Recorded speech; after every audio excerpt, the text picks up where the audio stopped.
Bonjour, nous allons examiner aujourd'hui quelle est la composition du comité social et économique dans l'entreprise. Dans les entreprises de moins de 50 salariés, nous allons retrouver l'employeur ou le représentant de l'employeur et la délégation élue du personnel. En fait, nous retrouvons une configuration qui correspond aux anciens délégués du personnel. Dans les entreprises de 50 salariés et plus, la configuration rappelle le comité d'entreprise, mais avec un certain nombre de modifications. Nous allons retrouver bien évidemment l'employeur, nous allons retrouver la délégation du personnel au comité social et économique, les représentants élus, nous allons retrouver les représentants syndicaux et nous allons retrouver parfois, en fonction des accords conclus dans l'entreprise, des délégués de proximité. Dans l'entreprise d'au moins 50 salariés, l'employeur ou son représentant est le président du comité social et économique. C'est ce qui est retenu par la législation française depuis la mise en place des comités d'entreprise. C'est quelque chose de très différent qui est retenu dans les pays notamment germaniques, en Allemagne et en Autriche, où l'employeur ne fait pas partie du conseil d'établissement. En France, l'employeur est président du comité social et économique, comme il était hier président du comité entreprise.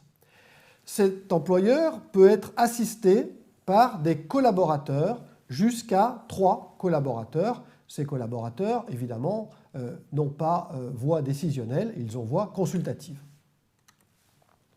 Nous allons trouver au sein du comité social et économique les membres élus, c'est-à-dire la délégation du personnel. Le nombre est fixé par accord, l'accord déterminant le nombre d'élus et le nombre d'heures de délégation, ou bien par décret en fonction de l'effectif. Nous allons trouver un nombre égal de titulaires et de suppléants, le suppléant ne participant aux réunions que quand le titulaire est absent. Nous allons trouver des représentants syndicaux au comité social et économique, et donc chaque organisation syndicale représentative dans l'entreprise peut désigner un représentant syndical au comité.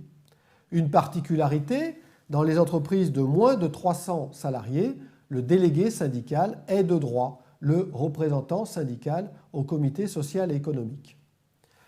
Le représentant syndical, pour être désigné, doit remplir les conditions d'éligibilité au comité social et économique, et ce représentant syndical a voix consultative au comité social et économique. Le comité social et économique va désigner un secrétaire parmi ses membres titulaires, et c'est une fonction extrêmement importante. Le comité va également désigner parmi ses membres titulaires un trésorier. Le comité peut également se voir ajouter des représentants de proximité.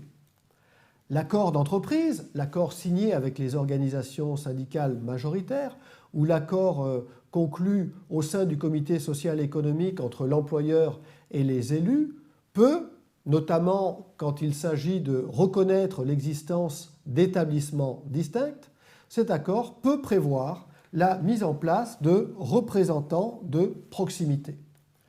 La loi le prévoit, mais ne donne pas d'indication. Autrement dit, c'est l'accord qui doit déterminer le régime juridique de ces représentants de proximité.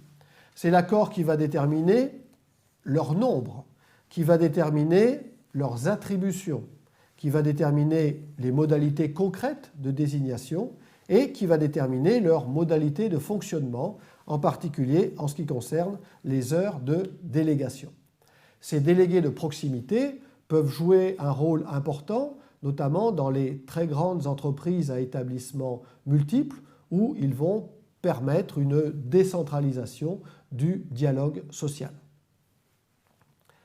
La composition du comité social et économique n'est donc pas très novatrice dans les entreprises de moins de 50 salariés. En revanche, dans les entreprises d'au moins 50 salariés, un certain nombre de points vont devoir être précisées, définies, concernant le nombre de délégués, concernant les heures de délégation, concernant éventuellement les délégués de proximité. Par conséquent, les acteurs de l'entreprise, l'employeur, les organisations syndicales représentatives, le comité social et économique, doivent réfléchir pour déterminer la nature du dialogue social à mettre en place dans chaque entreprise.